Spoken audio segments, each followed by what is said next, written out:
অশোক স্তম্ভ সম্পর্কে কিছু কোশ্চেন আমি বলে দিচ্ছি, কমন কোশ্চেন। সেটা হচ্ছে কত সালে অশোক স্তম্ভ গ্রহণ করা হয়েছিল। এটা হবে অশোক স্তম্ভ 1950 সালে 26শে জানুয়ারি গ্রহণ করা হয়েছিল। অশোক স্তম্ভে যে সত্যমেব জয়তে কথা আছে, সেই কথাটির অর্থ কি? সত্যের জয় হোক। অশোক স্তম্ভে মোট কয়টি পশু রয়েছে? অশোক স্তম্ভে কিন্তু 4টি পশু রয়েছে, সিংহ, ষাঁড়, হাতি, দুরন্ত ঘোড়া। এগুলো খুব কমন কোশ্চেন, সবাই জানে। সিংহ হচ্ছে সাম্য, ন্যায়, সাহস এবং আত্মবিশ্বাসের প্রতীকের মধ্যে। পতাকা, পতাকা সংক্রান্ত কোশ্চেন হচ্ছে জাতীয় পতাকার ছবি প্রথম কোথায় স্থান পেয়েছিল? এটা হবে ডাকটিকিটে। কত সালে স্থান পেয়েছিল?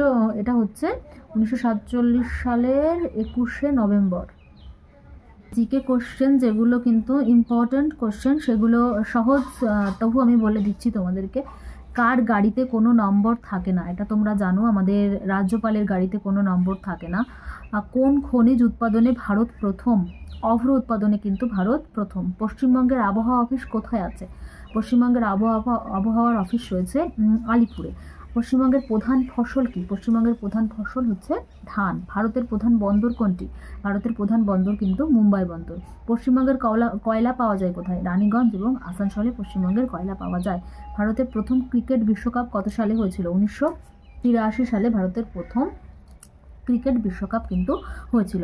বিবেকানন্দ আমেরিকায় ভাষণ দিয়েছিলেন কত খ্রিস্টাব্দে? 1893 সালে। 1893 সালে বিবেকানন্দ আমেরিকায় ভাষণ দিয়েছিলেন।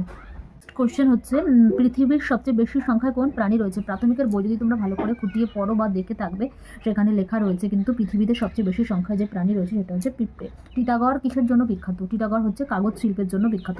বিধবা বিবাহ আইন কত সালে পাশ হয়? 1856।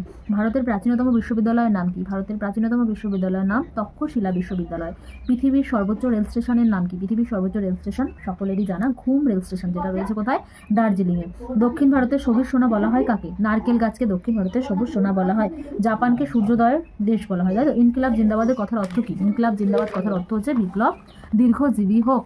খুব ভালো টপিক এটা হচ্ছে টেনিদা। টেনিদার চরিত্রের স্রষ্টাকে? নারায়ণ গঙ্গোপাধ্যায়। ফেলুদা চরিত্রের শ্রেষ্ঠাকে? এটা হচ্ছে সত্যজিৎ রায়। ব্যোমকেশ বক্সী চরিত্রের স্রষ্টাকে? শরদিন্দু বন্দ্যোপাধ্যায়। এগুলো কিন্তু জেনে যেতে হবে। কোন কোন চরিত্র বাংলা জগতে খুব মাইল ফলকের মতো কাজ করেছিল? সেটা হচ্ছে টেনিদা, ফেলুদা, ব্যোমকেশ বক্সী, তোমরা সকলে জেনে থাকবে। হিউয়েন সাং এর ভ্রমণ কাহিনী কোন বইতে লেখা আছে? CUT। গোপা, গোপা কে ছিলেন? গোপা ছিলেন গৌতম বুদ্ধের স্ত্রী। বুধ এবং শুক্রের কি কোনো উপগ্রহ আছে? বুধ এবং শুক্রের কিন্তু কোনো উপগ্রহ নেই। কার্পাস উৎপাদনে ভারত পৃথিবীতে প্রথম। মানুষ প্রথম চাঁদে পা রেখেছিল কত সালে? 1969 সালে।